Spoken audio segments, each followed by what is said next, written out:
Hello everyone, welcome to Kol radio. और अभी हम हैं स्कूल ऑफ ओपन लर्निंग की बिल्डिंग में, जहां पर हुई थी felicitation and certificate distribution ceremony, जहां पर हमारा 6 मंथ का जो कोर्स था certificate in lab technology and management, उसमें जो भी हमारे स्टूडेंट थे जिन्होंने उस कोर्स को कंप्लीट किया था विद एन इंटर्नशिप और उनको सर्टिफिकेट डिस्ट्रीब्यूट किए गए थे। तो अभी हमारे साथ हैं ट्रेनर्स जिन्होंने उस कोर्स में काफ़ी अहम भूमिका निभाई है।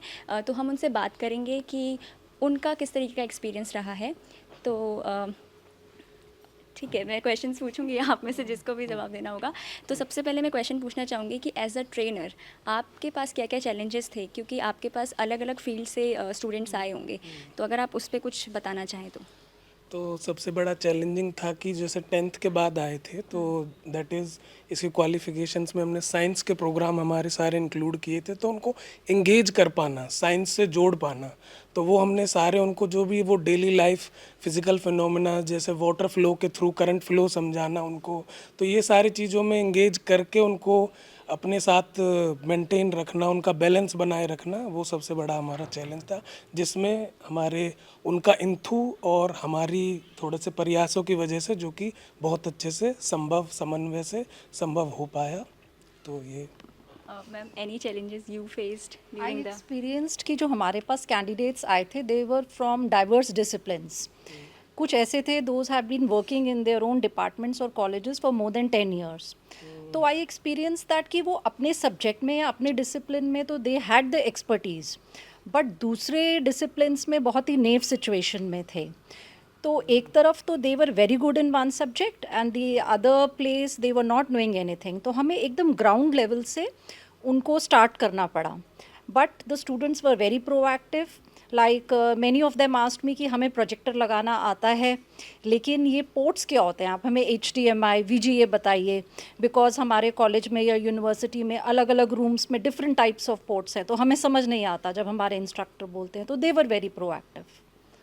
मैम, आपसे ये सवाल होगा कि हम जानते हैं कि किस मोटिव से स्टार्ट हुआ था कोर्स, तो आपके अकॉर्डिंग एज अ ट्रेनर क्या हम उस मोटिव को फुलफ़िल कर पाए? हाँ, एब्सोल्युटली। इनफैक्ट जितना शायद ऑब्जेक्टिव्स रहे होंगे उससे ज़्यादा अचीव कर पाए, क्योंकि जो पार्टिसिपेंट्स थे वो बहुत ही एंथुजियास्टिकली पार्टिसिपेट करते थे। ये जैसे कोर्स 64 आवर्स का था, 4 कंपोनेंट्स में था, और जैसे अभी टीना मैम ने बताया कि वो डाइवर्स डिसिप्लिन्स के थे। तो ये कोर्स ने एक ऐसा प्लेटफॉर्म दिया जिसमें सारे पार्टिसिपेंट्स को बेसिक साइंसेज में physics, chemistry, biology, computer science की एटलीस्ट बेसिक नॉलेज तो उन्होंने गेन करी ही करी है। सो डेफिनेटली ये एक ऐसा एलिजिबिलिटी प्लेटफॉर्म प्रोवाइड करता है जहाँ पे कोई अगर एक्सपीरियंस नॉन टीचिंग मेंबर या पैरा टीचिंग मेंबर है, वो सिर्फ एलिजिबिलिटी की वजह से सिस्टम से बाहर नहीं होना चाहिए।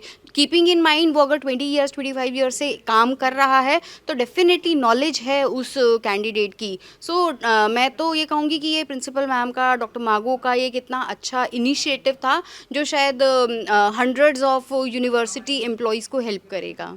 Okay. Okay, so the last one, like you have described the motive very well. इसके बाद एक सवाल आखिरी होगा कि आप सबका एक्सपीरियंस कैसा था, अगर आप में से कोई भी बताना चाहे तो। एक्सपीरियंस बहुत ही अलग था, क्योंकि सबसे पहली बात जो बोली गई कि एक सामंजस्य बैठाना, क्योंकि बहुत ही वैरायटी, इतने ज़्यादा विभिन्न तरीके के स्टूडेंट थे। किसी की एज 50 साल की थी, कोई 10 साल का, कोई 17-18 साल का था जो न्यूली ज्वाइन था। कुछ स्टूडेंट्स थे उसमें, कुछ उसमें कर्मचारी थे, कुछ ऐसे भी कर्मचारी थे जिन्होंने हम लोग को प्रैक्टिकल्स कराए थे when we were in MSc। तो उन लोगों को सामंजस्य में बैठाना, क्योंकि 10th के बाद से केमिस्ट्री जिन्होंने पढ़ी थी वो उसके लिए एलिजिबल थे। अच्छा, कुछ ऐसे थे जिनको पढ़े हुए कम से कम 10 से 15 साल 20 साल हो गए थे उन चीज़ों को। तो कैसे आप उसको जोड़ के ला रहे हो, उस चीज़ों को कैसे आप समझा रहे हो, आपको अलग अलग तरीके ढूंढने हैं उनको समझाने के लिए। जैसे हम जानते हैं कि जैसे मैं केमिस्ट्री का ट्रेनर था, तो केमिस्ट्री इन एवरीडे लाइफ, तो उनको कैसे लाइफ के सराउंडिंग के अपने एग्जाम्पल से जोड़ के करना और उसमें उनको इन्वॉल्व करना, इंगेज करना। तो it was really a good experience. And मैं लिटरली थैंकफुल हूँ हमारी एस्टीम्ड प्रिंसिपल प्रोफेसर पायल मागो मैम का, कि उन्होंने इतनी अच्छी सोच के साथ एक ऐसा चीज़ लेके आए जो डेफिनेटली आगे लोगों को बहुत हेल्प करेगी। Thank you. मैम, आप कुछ शेयर करना चाहेंगे? एक्सपीरियंस जैसे कि कहा, it was a wonderful journey. हर इंसान जैसे कहा कि रेंजिंग फ्रॉम 50 टू 50, कुछ लोग 55 ईयर्स के भी है जिनकी बहुत कम समय रह गया रिटायरमेंट में, but the only stress here was कि उनके पास अभी जॉब परमानेंट नहीं हुई, and this criteria was really stressful. But सबका डेडिकेशन जो पुराने लोग थे जैसे कहा गया उनका बहुत ज़्यादा था, बट जैसे अब कोई केमिस्ट्री से यहाँ कहीं एडमिन में है, उनको इतनी मेस्मराइजेशन हुई जब उन्होंने माइक्रोस्कोप में चीज़ें देखी, तो हमने उनसे कहा आपको जो मर्जी मन में आए वो देखिए। वो लोग एक बाहर से एंट पकड़ के लाए, एंट की हमने उनको आंखें दिखाई, कहते हमें ये नहीं पता था कि एंट की आंखें ऐसी दिखती हैं, रेड ब्लड सेल्स दिखाई, छोटी छोटी चीज़ें, कहते हमने कभी मतलब they were really mesmerised by certain things जो हमने उनको क्लास में करवाया। तो बहुत मतलब it was a beautiful journey हमारे लिए खुद भी, हमने भी उनसे बहुत कुछ सीखा।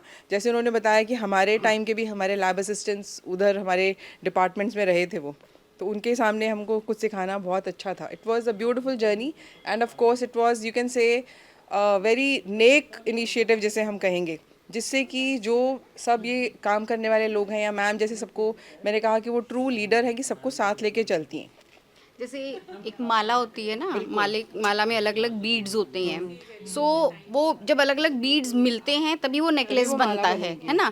तो ये जो इनिशिएटिव था उसका भी ऑब्जेक्टिव यही था कि पार्टिसिपेंट्स को आप इतनी वैरायटी के स्किल्स सिखाओ, बेसिक साइंसेस की नॉलेज सिखाओ, ताकि वो साइंटिफिक एटीट्यूड और साइंटिफिक टेम्परामेंट जो है ना वो उन सारे लैब स्टाफ के अंदर इनकलकेट पहले भी है और ज़्यादा इनकलकेट हो जाए।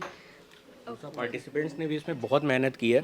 मैं एक स्टेटमेंट कोट करना चाहता हूँ कि 25 दिसंबर की छुट्टी आई तो कुछ जो पार्टिसिपेंट थे वो चाहते थे कि हम 25 दिसंबर को भी आकर के थोड़ा सा कुछ सीख लें, पर उसमें मेजॉरिटी का यही कहना था कि सर 2.5-3 महीने से हमें कोई सैटरडे संडे हमने नहीं देखा है, हम कंटिन्यूसली इन्वॉल्व हैं, ये एक छुट्टी आई है, इसे प्लीज़ इसको मत आप कीजिए। और बाकी क्लास तो पार्टिसिपेंट्स ने भी बहुत ज़्यादा मेहनत की है इस कोर्स के कंप्लीशन के लिए, इसको एक सक्सेस बनाने के लिए। And on top of it हमारी छोटी दिवाली को भी क्लासेस हुई हैं और सब लोग आए थे फर्स्ट बैच की, जो फर्स्ट एडमिशन्स थे 55 बच्चे आए थे क्लास में। छोटी दिवाली को भी नहीं हमने शुरू किया तो हम ज़रूर करेंगे। That was really commendable. Okay, thank you so much everyone. तो अभी हमने देखा कि ट्रेनर्स का किस तरीके से एक्सपीरियंस रहा है, उन्होंने किस तरीके की जर्नी देखी है with the students and all others. So stay tuned with us and follow and subscribe Kol radio.